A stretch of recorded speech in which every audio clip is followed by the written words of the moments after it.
few times now is this mid Underlord. Yeah. It's kind of cool. Yeah, I'm not too sure. I'm not sure what this...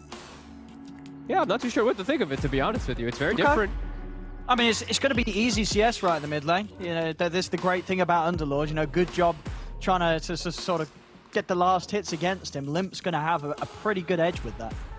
Yeah, I'm just wondering how much he can match the movements, right? Because Underlord, when I look at that hero, I'm like, wow, incredibly immobile hero for the majority of the game, right? You're usually just parked in a lane. Sure, you have your Rift and all that to like join the sides, but Void Spirit is like one of the most mobile heroes in the game. You're going to see Supreme looking to gank side lanes probably a lot in order to take advantage of Limp being immobile. That's what I would imagine, at least. But 30 seconds to battle. Well, top lane, look at this S4. It's got to be. He's careful.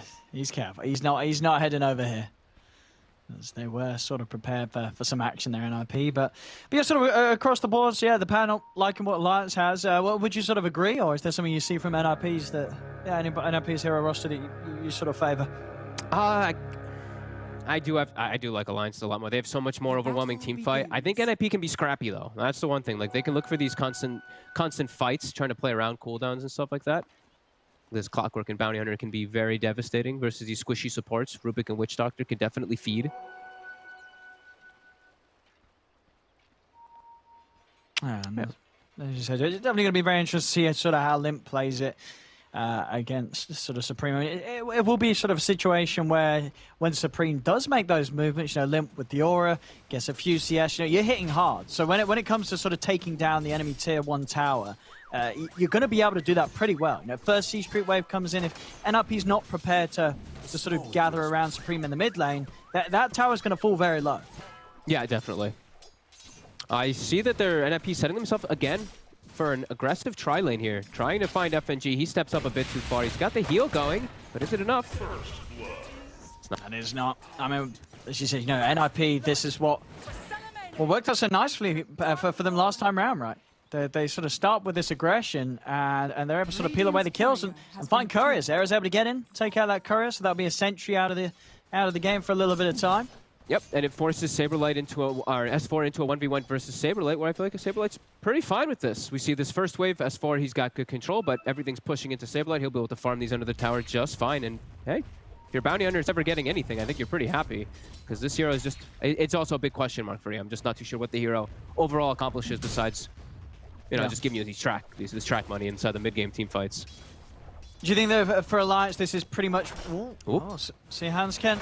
He's gonna be able to be fine this time. Then Courier actually nearly dying for Era, but actually staying alive. They're on 6 HP. Will manage to back off. But yeah, from Alliance, this is sort of what the response you want to come in with. You know that NIP is going to want to run this aggro tri-lane. You do just meet it with the tri-lane yourself. Yeah, your tri-lane is extremely strong. FNG's still a little weak because he's still level 1, but it's a triple range tri-lane. It is still very threatening. With this heal put into play too, eventually you get bugs as well. Maybe not, actually. Maybe he does skip for it. But Dude. I mean, look at this mid lane. I'm telling you, this is the great thing about Underlord. It dumps on the matchup. It's easy CS. Honestly, ladies and gentlemen, if you want to go in a pub and play a mid laner where you just can sort of switch your brain off and hit creeps when they're at half HP, Underlord, he's the dream. The easiest CS on the world, and Limp's showing us that at the moment. 14-7 against the Nico baby. 4-on-1. He also gets caught in the cogs with the sentry down bottom. They're actually able to set up for 2 of them, even though they have this strong tri-lane. They're getting smashed. They get the D ward as well, taking away that lane ward. I mean, it just seems to be something that NIP are very good at running, right? When it comes to running a tri-lane, we've seen it twice now in this series where they always know when sort of kill threshold's there. A hero, if it's out of position, they'll always get that kill. Yeah, they're missing some CS on Charlie, but yeah, it's fine when he's able to just get himself set up for some kills. And their aura is strong. That is the thing. It's a tri-lane with a Lunar Blessing. So that base damage bonus, it's not negligible at all. No. And it's a sentry battle, really, as we see coming down into play down bottom. S4 actually able to get that courier snipe away from Saberlight. And S4 continue to... Well, it's pretty even. I mean, he's slightly ahead. In fact, more Saberlight. Whoa, he's dead or not? Oops, stick very far. Just kidding. Stick charges come out. Oh, he's able to make it away, but only just there. That was a little too close for comfort for Saberlight. Yeah, these lanes are, I mean, this mid matchup is just a massive problem. Bottom again, the aggression. Hanskin steps up too far, gets caught in the cogs. He's got the stick charges, and this time, ooh, they got him still. Era finds the kill. Misha, will he fall? The bug's beating him down, but he's actually able to live. Salves out as well, so Misha's able to stick in the lane. Oh yeah, Nico Baby, I was thinking he might do this, but might actually omit from it, but he goes for the bugs because they have a tri-lane. Ends up not working out though. Era will be okay. Yeah, this mid is a big problem though. I have heard people talking about this Underlord mid versus some of these weaker heroes. It actually just, I don't know what he would just lose to. Like these ranged heroes sure might hurt him a lot, but man, this base damage is just absolutely insane. Yeah, what would you? I mean, what would you pick against sort of mid Underlord? What would be really good against it? Something like, would a Timber be good? Pogna, Timber. Yeah. Any of the, you know, Ursa, Monkey, well, Monkey King in particular probably, but. That's true. Yeah, that's true. And you saw the straight melee beaters. But other than that, so these more orthodox mids like the Void Spirit, a hero that's, you know, picked a lot of the times just because of how nice it is to sort of right-click the creeps with that wonderful attack animation. I mean, it's just straight up destroyed here by Limp this game. Yeah. It's absolutely crushing it. 32 and 12 in this mid lane against 17 and 1. It's not even close. Bottom battle is kicking out. They're on the side here, Era, trying to find somebody. The cask, though, it's bouncing on Charlie. Yeah, Era's going to have both Cogs and the Battery Assault available. There's a lot of creeps, and Charlie, he is dead. Era not able to find anything in return. I mean, it's continuing. You know, for all sort of the kills that they are getting, definitely an issue that the CS, it hasn't got any better for Charlie. It was a slow start, and it just hasn't sped up. He still just isn't actually being able to farm down here whatsoever. And you're seeing that, look, 5 minutes in, sure, it's 4-1, but Alliance are at a 2k lead just because of how well pretty much all of the lanes are going. Even the top lane, I mean, sure, it's basically an even trade, but S4 slightly ahead. But this mid lane and bottom lane, the difference between the cores, it's just massive. Yeah, they'll find Hanskin again here, but Nico Baby's got to get it. Can they find Nico Baby? Nope. The cask. Too strong. Again, just pushing them away. Yeah, the farm for Nico Baby and Limp in comparison to Supreme and Charlie, it's massive for 6 minutes in. Middle tower is under attack. Yeah, Alliance is definitely way happier. And Charlie, he's going for like these points because he has to go for 2-0-2 because he's still in the lane. His recovery method's going to be, it's going to be tough because now he's going to be a very under-leveled Luna. Usually these carries, you're like level 5 by now or something along the lines if you're in your safe lane. So he's going to have a harder time. And S4, he's massive. And speaking of S4 top, they commit the spear. Easy kill. And they're actually the ones to break the tri-lane and are coming out ahead in the tri-lane as well with this triple range. Yeah, this whole move from Alliance has really worked out. Even losing those heroes in the lane, it didn't matter. Nope. It did not matter at all. 3k ahead from this laning stage, and the pressure's on. Hanskin able to keep this siege creep alive, get some damage into the top tower. And this mid lane just continues to be, you know, he's not missed a single creep, I don't think, Limp this game. And he's not going to start doing so anytime soon. Phase boots are going to be on the way out. And once you have that extra damage from phase boots as well, you're never missing a single last hit ever again. Nope, and he has haste rune, so he can match any type of aggressive move. Let's say Supreme does want to look to gank side lanes. No, he just hastes, pops TP, he's there. He can counter gank way harder than this Void Spirit would naturally like to set up top. They're trying to go onto S4 here with Era. A quick knockback, and he should be able to get away. All right, does. And mid lane, Hanskin sweeps over from the top, gets the grab in onto Supreme, and look at this, 7 minutes in. Now, what am I telling you about this damage? You just beat through these towers early on, and it's gone. It is gone. This mid lane. I mean, that's how you don't really worry about the moves that Supreme's going to make on a Void Spirit when you're playing so this less immobile hero. You just destroy the lane that hard that, sure, Supreme can make moves, but he's not going to have any items, and he's kind of just not going to have sort of the levels. You know, he's a full level behind that of Limp. It's not going to be very impressive movements that he can make. It's going to feel underwhelming from the Void Spirit because of how this mid lane went. Yeah, I mean, he can't even make the movements now because now it will get matched every single time. Yeah, it's looking problematic, especially because they're playing into these really big beefcake heroes, right? Like this Mars, this Underlord, they're going to absorb the spells. And I do look at NIP's draft, and I do feel like it is lacking in some forms of damage. Like if Charlie isn't very farmed, their damage is pretty much only going to be coming out from the Void Spirit. Bounty Hunter is a very single target-oriented hero. He just is a Janata and a Shuriken inside the mid game. Top lane, Supreme is going to try and jump in onto S4, but limps around. Saberlight, he's going to go down. They're trying to burst S4. Supreme, has he got enough damage? Jumps in with the Astral Step, but it's not enough to get him. S4's going to live. Supreme's going to go down. It's a double kill for Limp. And I mean, it may only be 4K, but I mean, even saying that, it's still 4K. It feels a lot worse than that. This is getting pretty out of hand, it feels already. Yeah, I mean, Limp is going to have an unbelievable time on this Atos. And he's got a stack as so well. Strong. Oh, look at that. Oh, Look at the damage. 210, dude, look at his 218. plus 240, plus 250, plus 258, plus 266. It just keeps going up. Nearly plus 300 damage at 9 minutes in. That's amazing. Yep. And he's got the Faded Brooch, so he's got the move. The one thing the Underlord lacks is movement speed. He gets it. The mana pool too. He's gonna farm like a beast.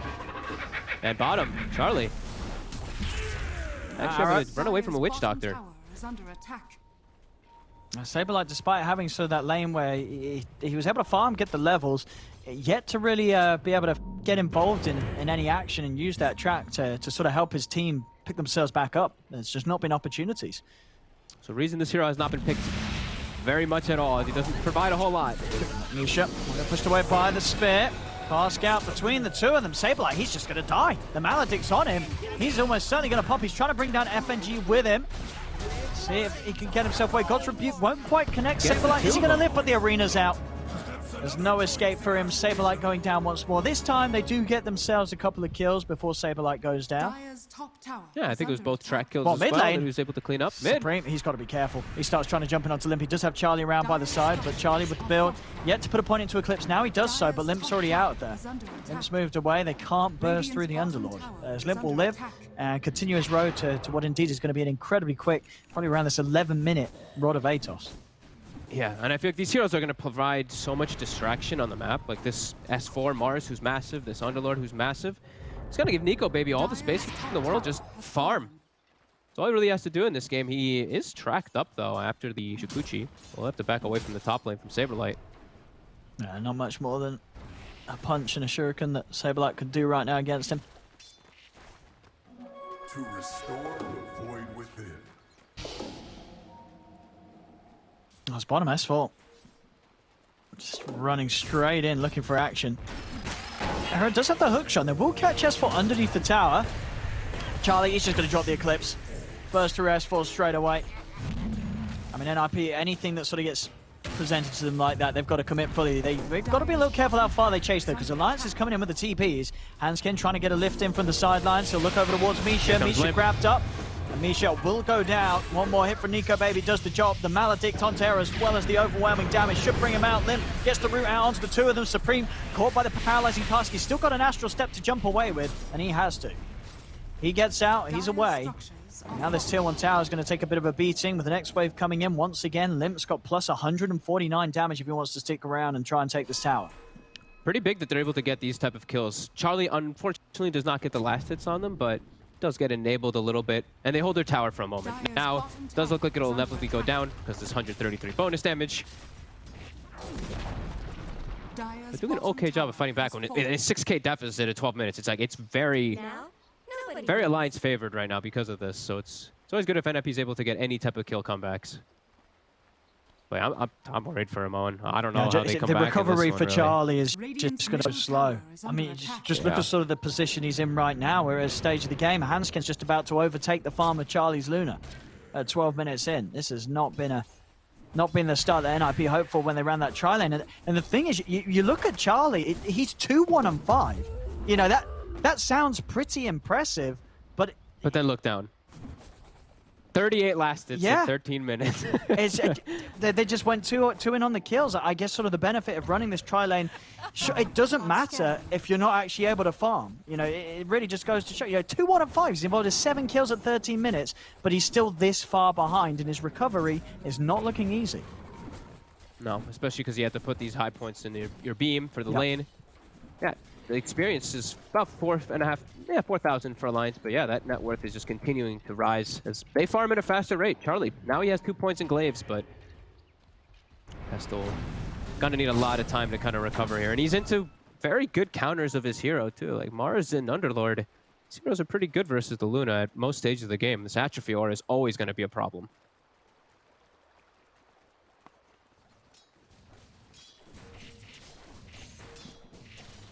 Yeah, for NIP, I mean, they can't really go hunting, can they? They're not going to be the ones looking for a fight for quite some time now, and at least until Charlie has managed to catch up. Alliance, they're not giving that space for them. Setups here onto Supreme. They're going to have the arena into the spear. Limp just having this overwhelming amount of damage. Any sort of lockdown, if Limp's able to get on top of them, they just get cut through by this Underlord and his plus damage. They have to all just play really around the triangle here. This is really scary. Especially when you don't have a 3 position that can really just push out lanes either, like this Bounty Hunter. Saberlight's having the best game for his team, but I'm still just... I don't know what he's going to do in the midst of the fights. Like when he has Aghanims, the Shuriken, the bounces are going to be okay, but there's already a Roche. Plus 141 bonus damage, you've got the bugs, you've got the Desolator done on Nico, baby. You're going to be able to take this down in no time. Some perfect planning coming out from Alliance, everything really going in their favor. NIP just trying to farm some Ancients here. Radiant are scanning. Just a quick Roshan. Seeing a level 8 Luna and then I see a level 12 Mars, I just have very high doubts for NIP being able to try to recover this game. As the Top lane Supreme. Alliance can just run around together, just constantly looking for kills. Their lanes Limp are... can find the rod. Supreme's going to have to be quick with the jump. Limp's getting right on top of him. I mean, between the pit and the rod and a cask and a spear, they've got more than enough. It's looking rough on. As Limp's actually just going to bypass behind the tower. He wants to get to this triangle. Oh, Charlie, you got to run. He knows this is the only place. He's the only home of NIP right now. And they're gonna ward it. Ward the whole area. They're gonna block it as well too. FNG's thinking about it.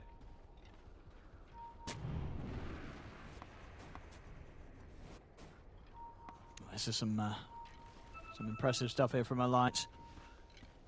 Yeah, and they have a ward up around the top side, so they see where Charlie is, and they take over the triangle. So now Luna's farm. Oh, slow down a little bit. Limp, he actually walks into a lot of them here. He does walk into a bit of a trap. Arena does come out onto the 3 of them. Limp will go down, but this cast, oh, beautiful death ward, and this Maledict down. This is a lot of damage onto NIP as Arrow will pop.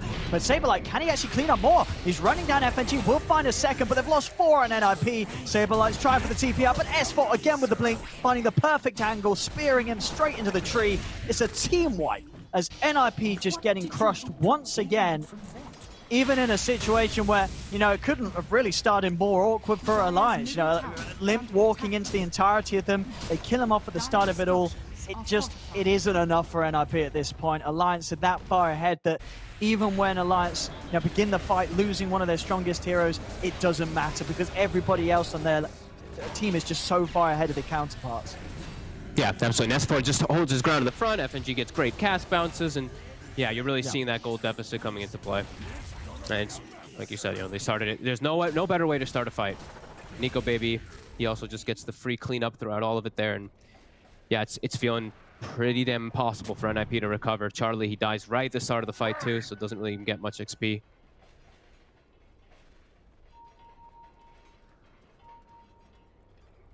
No funny business from Alliance this time around is again right back to the lane, looking for Supreme. Top lane. Arena's going to get dropped down. Eric's just able to make his way out of it, but Misha's going to be held down to the wall. Straight away with the spear, they take down one. FNG actually able to find the chance to hold his ground and get the Death Ward out. Era's on the run. S4's going to continue to chase him. Saberlight is trying to look to get his way in, just start to lay out the tracks, but no real way to find this. Charlie just running straight up to the north, attempting to get away from this. Saberlight will manage to get in to kill off FNG, but it's going to cost him his life. The rest of Alliance just turns straight towards the bounty, and now they're going to try and chase for Era as well. And he gave track. Oh, it's the other thing. Hanskin just stole track. Dire's middle tower is under attack. It's not getting any easier for NIP here. They're just trapped completely on the defensive. They really can't do much of anything because of how these lanes played out. Yeah, Alliance just have the whole map is theirs.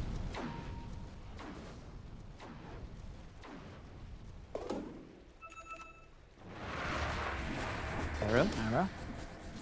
Spots Nico Baby for a moment. Still Aegis, though. As Misha almost two-shotted there. Oh, he's dead. He is very dead. Error, he's tried to go in on this. I mean, He's also very dead. yeah, it's wishful thinking there from Error. There's nothing to be done. They'll take him for a quick trip back to base. You know, they're low on the mana. And straight back out with TPs, refuel. Everyone's back up to full HP, full mana. Yeah, they're going to smoke up anyway, look for something. They are going straight toward the Ancients, straight toward the triangle, as their ward was taken out. FNG. It's scary when your carry, as Charlie, is just threatened by the two supports too. Just Hanskin and FNG can easily kill him. Well, I mean, he's spotted on the side. he's still only got the same net worth as Hanskin. Yeah. Charlie's still unable to really give himself a boost. As it just does seem that at the beginning, the lack of being able to farm in that laning stage, it just continues to bear over him. I mean, it really just feels like they're playing without a mid-hero, right? Like Supreme, he just cannot contribute anything to help out either. 0, 6, and 2. Error. He's looking at going for S4. Lim. Oh, he's got the pit set up onto the two of them. Arena out to the side. Well, managed to get the Yules up here, Supreme. Supreme's able to jump out with the Dissimilate. They're able to burn through the Weaver the Want. Death Ward out to Aaron. Nico Baby's back up for another round. He's over towards Misha. Clumsy Net holds the CM in place. He's up to the high ground. S4 tries to fish him with the spear. Does hit the God's Rebuke, though. And Misha just explodes. And Supreme's actually lucky to get out of the fight there too, because the spear actually missed. So S4 actually whiffed it on his arena there. Yeah, it's just initiating. a bit of a miscommunication. They both went in, and Hanskin actually pulled him to the side with the telekinesis. Yeah. Rather than holding him straight in line of that spear. So little mistakes, but with the lead that Alliance has, they can certainly afford to make a few of those without any worries right now. Yeah, and they did get what? I think what? 2 track kills? I think it was 2 track kills out of it all, maybe even more than that. So yeah, and firm control. Now 4 of the top 5 net worths as the Rubik has surpassed. Oh boy. Oh my, yeah, that's... Oh, where's Charlie going? Ooh. Charlie is smoking out of his base to find a place to farm. Wait, what is he FNG runs right into him. He's just trying to farm anywhere. And he's dead. Where? Why? Where? Goodbye. I think he's feeling that this game is completely over. I think he was trying to smoke to the enemy Ancients to farm there, because he probably feels like his Ancients are impossible. Yeah. I don't know what he was smoking. I mean, well, he just went in and died. He is gone. He's dead, out of the game. This one feels pretty over anyway, I'll be totally honest. We might be gearing ourselves up for a game 3. Especially with moves like that. You can see it, just a consistent linear growth here, both net worth and XP for Alliance this game. There we go. Up to the high ground, Deso, and again, just this incredible amount of damage from Limp. They take these burns down pretty quick. Fortification will buy some time. Charlie's going to be back in the game. Radiant structures are fortified. Slow and steady. They can do this, you know, just having this bit of restoration. Even just a level 1. Constant little bit of tick health kicking in. But they keep pressing it forward here. Oh, they're actually not. Okay. They're going to look for trying to catch somebody, I guess, here. I think they could have just continued, but... No, so they've certainly got the power to do so. They could force it, but, you know, play it safe. Why not? Play it safe. Just don't give them any space to breathe, right? I think maybe they're assuming, hey, if we're pushing top super hard, maybe this Luna now gets space to go farm Ancients. But no, they're actually just backing up and maybe just finishing off an item or two. Nico Baby does have a full Scotty. So. Yeah, he's holding on to that much money. Rather it's spent than try and, you know, as we say, they're not in a rush. They are not in a rush right now, Alliance. They're more than happy to take it at whichever pace, and there it is, Scotty done. Now they get themselves back in action as NIP trying to leave the base with the smoke. This time coming out as a group. This ain't just sort of solo smoke out from Charlie. This is a group movement. There's Alliance. They're here though. Westfall's in. Spear off to the sidewall with Misha.